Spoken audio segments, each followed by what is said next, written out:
જિલ્લા વિભાજનના વિરોધ વચ્ચે કોંગ્રેસમાં મતમતાંતર સામે આવ્યા છે।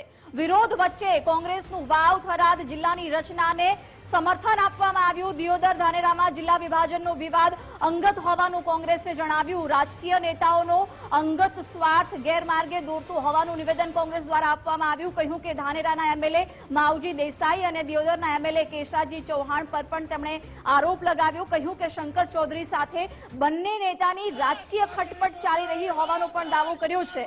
કોંગ્રેસના પ્રમુખ ભરતસિંહ વાઘેલા વાવ થરાદની રચનાનો એક તરફ વિરોધ કરી રહ્યા છે, ત્યારે કોંગ્રેસના પ્રદેશ મહામંત્રી આંબાભાઈ સોલંકીનું વાવ થરાદને સમર્થન એટલે કે કોંગ્રેસના જ કેટલાક નેતાઓ વિરોધ કરી રહ્યા છે, તો કેટલાક નેતાઓનું હવે સમર્થન જોવા મળ્યું છે। થરાદમાં કોંગ્રેસે વાવ થરાદ જિલ્લો અમારો જિલ્લોના નારા લગાવ્યા। કાલે કોંગ્રેસના એમએલએ ભાજપના પૂર્વ એમએલએ માવજી દેસાઈ ધાનેરામાં ખાસ જનાક્રોશ મહાસભા યોજવાના છે। તે પહેલા કોંગ્રેસમાં મતમતાંતર સામે આવ્યા છે। હવે કોંગ્રેસના જ કેટલાક નેતાઓ વાવ થરાદ જિલ્લાનું સમર્થન કરતા જોવા મળ્યા છે।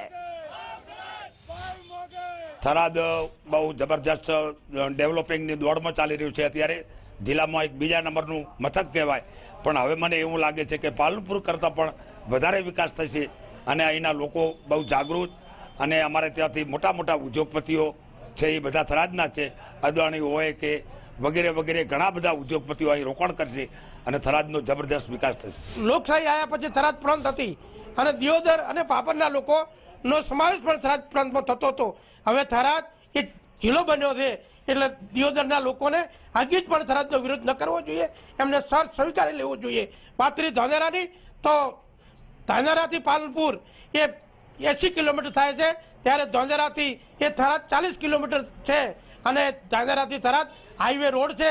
વિસ્તારની દ્રષ્ટિએ, ડેવલપની દ્રષ્ટિએ આ જે 7-8 તાલુકાનો જે જિલ્લો બન્યો એમાં સૌથી સરસ અને મજબૂત વિસ્તાર અને વિકાસની દ્રષ્ટિએ થરાદ દરેકને અનુકૂળ છે અને બધાએ સ્વીકારી અને એની અંદર સહભાગી થવું જોઈએ।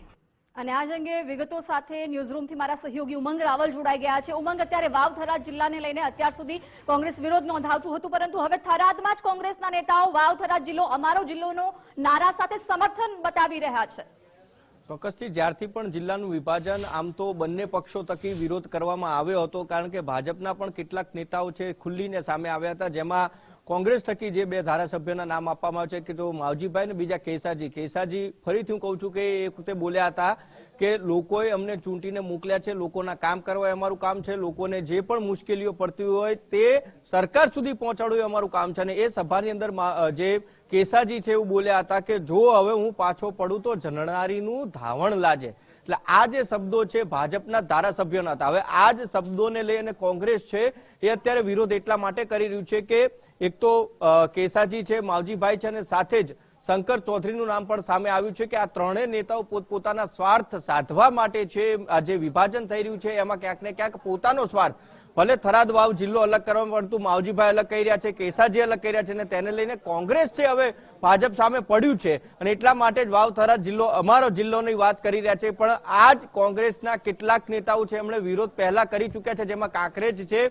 એને બનાસકાંઠામાં રાખવું જોઈએ અને ઓગળ જિલ્લો છે બનવો જોઈએ પણ કોંગ્રેસના નેતાઓ છે કહી ચૂક્યા છે। પરંતુ ક્યાંક ભાજપનો વિખવાદ છે અને વિખવાદ અંદરો અંદરનો છે એનો કોંગ્રેસ લાભ ઉઠાવવા માંગતો હોય તેવું હાલ પ્રતીત થઈ રહ્યું છે અને એના જ કારણે વાવ અને થરાદ એટલે કારણ કે સુઈગામ છે, બોર્ડર પટ્ટો છે, વાવ અને જો થરાદ જિલ્લો જે બન્યો છે એ જિલ્લો યથાવત રહે અને એમાં સુઈગામનો પણ સમાવેશ કરવામાં આવે છે તો બોર્ડર વિસ્તાર જે છે એનો વિકાસ સારો થઈ શકે છે, ટુરિઝમ પ્લેસ છે એ પણ સારી રીતે વિકસી શકે છે અને એટલા જ માટે ક્યાંક કોંગ્રેસ છે હવે ભાજપના સામે પડતું દેખાયું છે। કોંગ્રેસનો વિખવાદ અંદરનો અંદર તો એ અલગ વાત છે, પરંતુ ભાજપનો જે વિખવાદ છે એનો ક્યાંક હથકંડો છે અપનાવી કોંગ્રેસ અને કોંગ્રેસે હવે નારા લગાવી રહ્યું છે કે વાવ થરાદ અમારો જિલ્લો। જી ઉમંગ, આભાર જાણકારી માટે।